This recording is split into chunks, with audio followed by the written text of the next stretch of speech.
Hey everyone, welcome back to the Rulebook Room.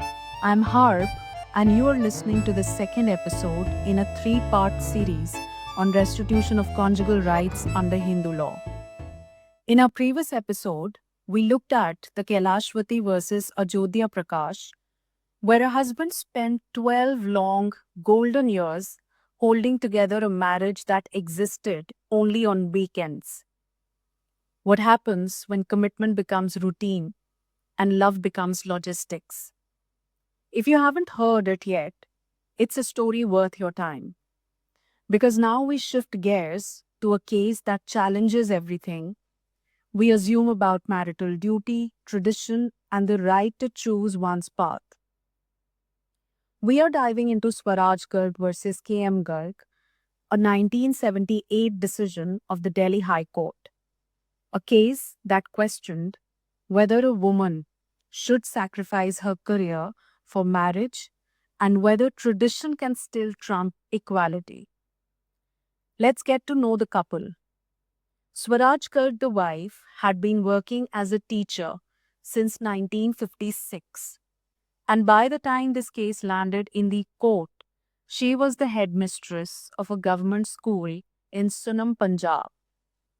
She had a stable job, good prospects, and in fact, she was due for a promotion. K.M. Garg, her husband, had returned from abroad but failed to find stable employment in India. At different times, he was earning as little as rupees 50 per month, later rising to rupees 600 without allowances, and had no house of his own in Delhi. They got married in 1964. Swaraj stayed with her husband in Delhi for brief periods, first for about a month, then again for few months, but she always returned to Sunam, where her job was. Eventually, the husband filed a petition under Section 9 of the Hindu Marriage Act asking for restitution of conjugal rights.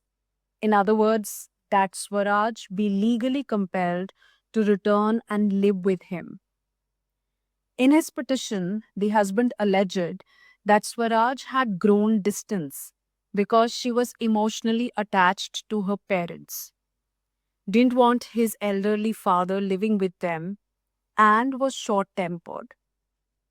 Swaraj responded strongly, not only denying the allegations, but asserting that he was the one who mistreated her, demanded dowry, took her jewelry and valuables, and failed to provide medical care when she was pregnant.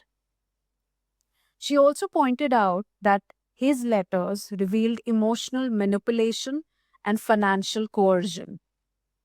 And importantly, she said she had a good reason not to leave her secure job and move to Delhi, where his situation was unstable and unwelcoming.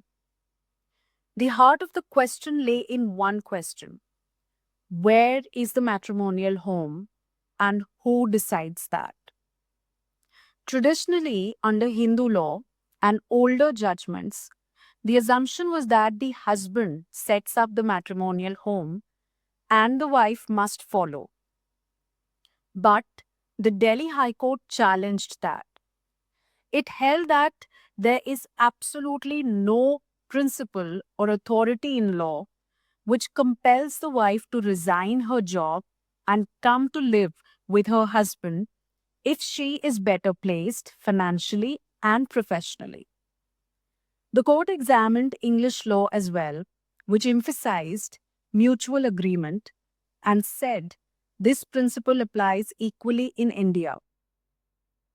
The location of the matrimonial home must depend on the merits of the situation, not blind deference. The husband argued that custom required the wife to live with him, but the court rightly clarified, yes, custom may acquire the force of law, but only if it meets certain conditions. It must be ancient, certain, reasonable, and not opposed to public policy. This leads us to the court's remarkable discussion on public policy. Public policy, the court said, is not fixed. It evolves with changing social values. A custom that compels a financially independent woman to abandon her livelihood simply to satisfy patriarchal tradition is no longer consistent with public policy. In fact, enforcing such a custom would violate Article 14 of the Constitution, which guarantees equality before law. So the message was clear. Being a husband doesn't give you exclusive control over where and how a wife must live, especially when she is more secure, more stable, and more self reliant. The court also examined letters written by the husband to Swaraj and her father, and these were deeply troubling. He even discouraged her from returning unless she agreed to total submission. This wasn't love, this was control, and the court saw through it. So, what did the Delhi High Court decide? Due to the financial difficulties of the husband and the comfortable position of the wife, and due to his discouraging conduct, the wife had a reasonable excuse for not resigning her job and for not coming to live with the husband. More importantly, the question of the wife withdrawing herself from the society of the husband did not arise at all because the parties never decided where the matrimonial home would be. So the husband's petition failed. The decree in his favor was set aside, and the trial court's decision dismissing the petition was restored. But the court did not stop there.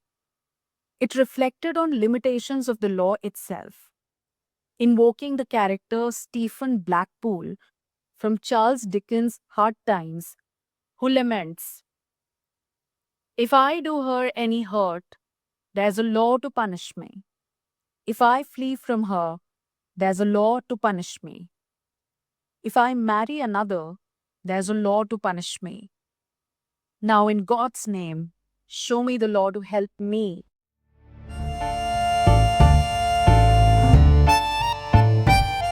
The court used this to show that sometimes the law offers punishment but not relief, especially in unhappy marriages where no one's really at fault, but things just don't work. The judgment ended with a call for reform, pointing to UK law, which by 1973 had already recognized irretrievable breakdown of marriage as a valid ground for divorce. In India, Section 13, subsection 1A of the Hindu Marriage Act only partially reflects this. But cases like Swaraj Garh's show that a legal system must evolve and give people a dignified way out when love, patience, and hope have all run out. So, what do we take away from Swaraj Garg versus K.M. Garg? That marriage is not a license for control. That customs rooted in hierarchy must give way to equality. And that in today's India, dignity must matter as much as duty. In our final episode of this series, we'll explore another case on restitution, one that tests the law in a completely different way. So stay with me. If you haven't yet checked out first episode on Kailashpati versus Ajodhya Prakash, links in the description. This is Harp reminding you that law isn't just about enforcement. It's about evolving with the people it serves. Take care, keep reflecting, and stay tuned to the Rule Book Room. Bye.